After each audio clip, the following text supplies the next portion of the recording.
महत्वपूर्ण बात कि ये हमारा जीवन किस उद्देश्य में बीत रहा है, इस पर जरा एकांत में बैठकर सोचना। यदि मैं इस देश के लिए कुछ न कर सका तो इस देश की मिट्टी का मैं भार बन गया। जिस फैमिली में जन्म हुआ उस फैमिली के लिए भी कुछ नहीं कर सके तो उस फैमिली के लिए भी तुम भार बने हुए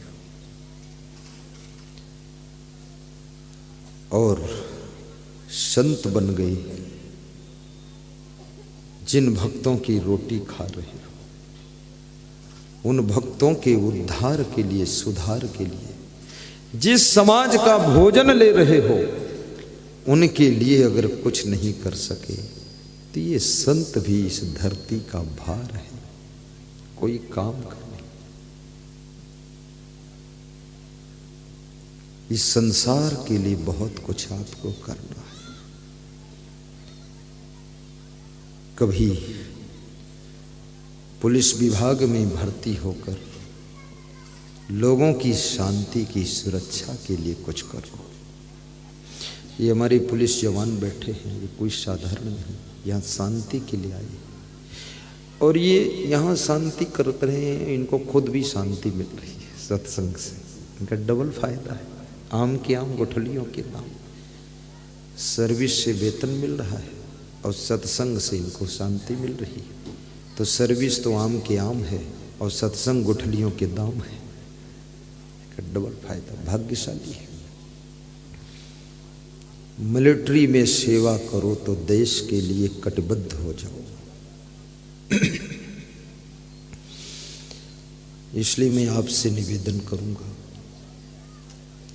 मिलिट्री के जवानों के लिए भी शुभकामना किया करो। आज हम आप यदि यहाँ निश्चिंत सोते हैं, खाते हैं, पीते हैं, टहलते हैं, घूमते हैं तो ये हमारे फोर्स की कृपा है।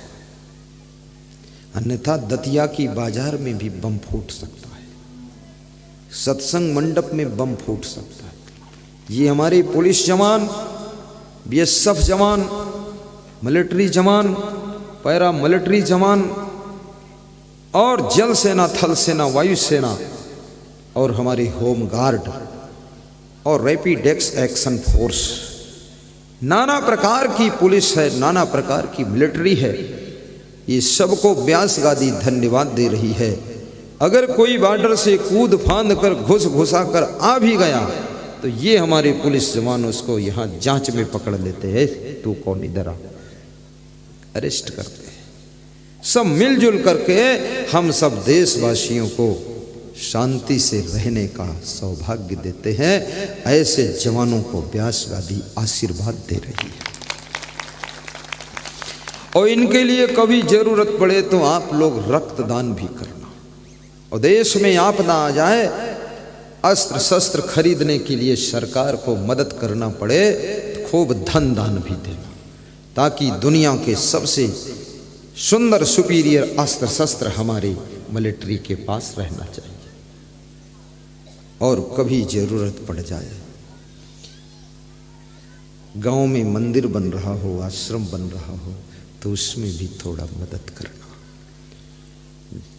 क्योंकि ये आश्रम, ये मंदिर किसी एक के लिए नहीं होता है। निवेदन करूंगा, बनाने में तो तुम मदद करोगे, लेकिन न जाने कौन कौन लोग वहाँ दर्शन, सत्संग, प्रवचन, भोजन, भंडारा लेंगे। तुम दुनिया से चले जाओगे तो भी तुम्हारा पुण्य यहाँ चलता रहेगा। बहुत बड़ी बात। अभी उज्जैन में जो आश्रम बन रहा है, वह आश्रम की बहुत बड़ी रूपरेखा है। 50,000 भक्तों के सोने का प्रबंध होगा वहाँ, एक साथ सो सके, बड़े बड़े हाल, कमरे। 1 लाख भक्तों के प्रवचन सुनने के लिए, तीर्थयात्रियों के लिए बहुत बड़ा टीन सेट का मंडप होगा। 1 लाख तीर्थयात्री नर नारियों के लिए भोजन, भंडारा, अन्न क्षेत्र, बहुत बड़ा प्रबंध होगा।